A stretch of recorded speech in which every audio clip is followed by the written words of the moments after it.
முஹம்மது ஸல்லல்லாஹு அலைஹி வஸல்லம் அவர்களுக்கு எமக்கு எந்த உபகாரம் செய்யல் அருமையானவர்களே. ஒரு மனிதனுடைய வாழ்க்கை எப்படி இருக்க வேண்டும் என்ற அழகிய வழிகாட்டல் மிகப்பெரிய ஒரு உபகாரம்.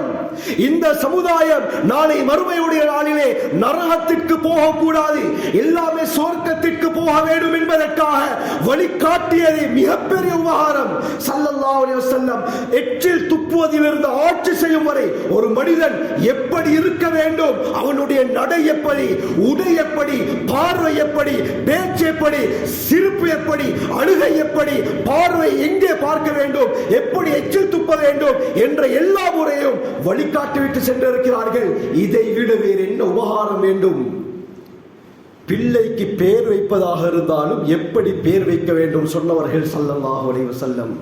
பாதையிலே செல்லும் பொழுது எச்சில் வந்து விட்டதா எப்படி துப்பணும்? ஹதீஸ்ல வருது, ஸல்லல்லாஹு அலைஹி வஸல்லம் சொன்னாங்க, இடது பக்கமாக துப்புங்க.